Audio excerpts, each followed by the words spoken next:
No Man's Sky is doing a second free weekend of the Omega Expedition for the game. What does this mean? I'm Controlled Chaos, and in this video we're going to go over exactly that. The first time in 7 years they've ever done a free try of the game was with the Omega Expedition, and it was last weekend.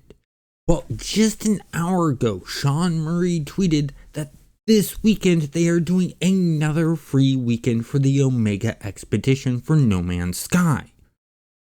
And this means a lot because they get, of course, all the stats, how many people tried the free expedition and how many converted to sales and things like that.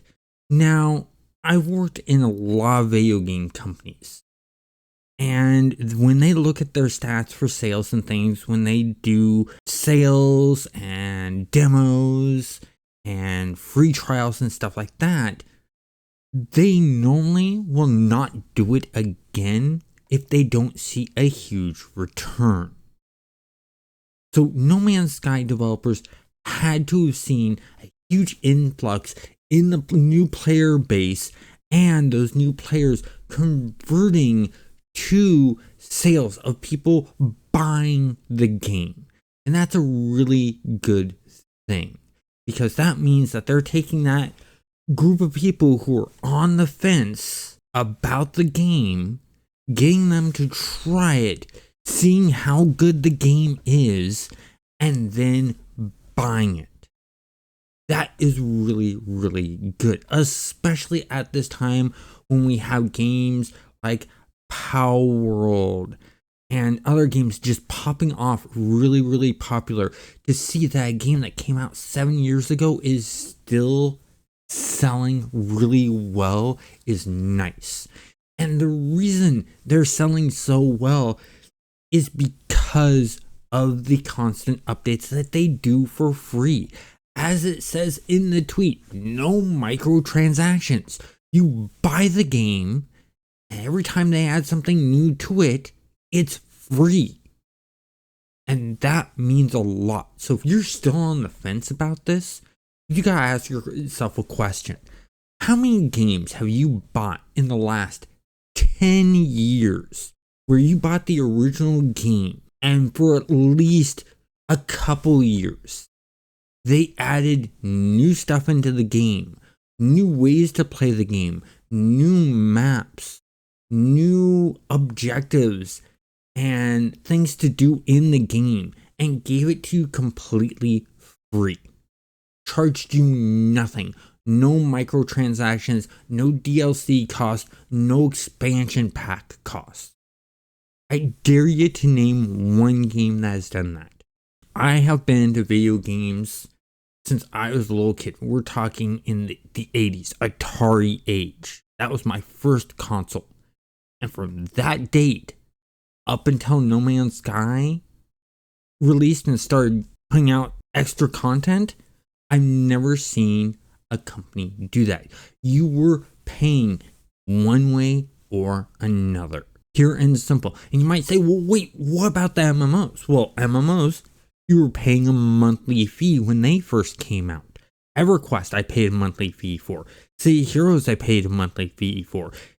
Dark Age of Camelot, I paid a monthly fee for.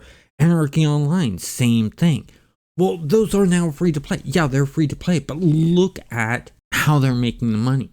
They're charging for different looking pieces of armor. Some of them are still doing expansions where you have to pay for that content. That shows that, they're trying to just keep their player base coming back. No Man's Sky is still getting new players. They wouldn't be constantly giving us this free updates 7 years later if it wasn't making them money. Their strategy of when we do an update, let's do a sale is working for them. They're making a profit off of it. And it's a proven fact because if they weren't making a profit off of it, they wouldn't continue doing these updates at no cost. Sean Murray himself even said, we're doing this because we're still getting a profit. We're still enjoying working on the game. When one of those two things changes, that's when we might add in microtransactions. That's when you might have to pay for the content then. But until that point, we're happy giving our players the content for free. And I really, really like that.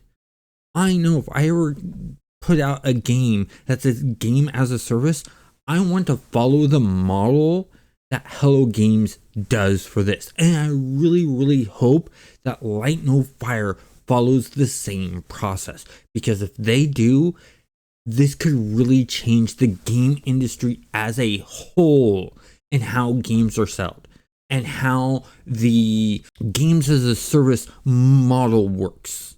Because they've proven you don't have to charge for adding stuff to the game.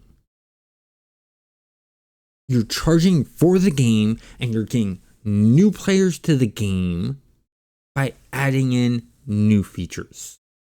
Because what's going on, people are looking at the game going, well, there's nothing really that interests me. And then an update hits that adds a feature that attracts the player. And they're like, ooh, I like that feature. I can be really playing in that feature. And next thing they know, they're finding out about all these other features. And it's keeping them long term. Are they constantly playing it? Probably not.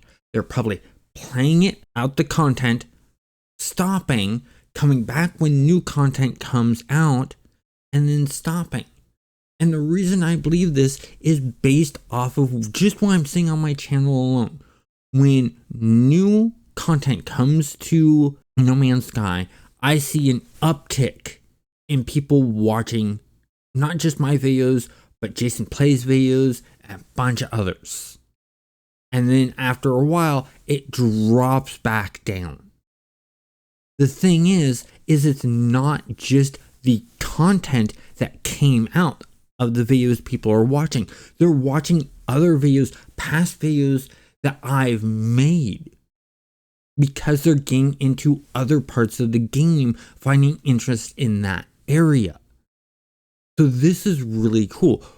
What are your thoughts of them doing a second free weekend? Do you agree with me that they're doing this because they see a chance to bring in more money and new players? Or do you think it's something else? Let me know in the comments down below and have a great day.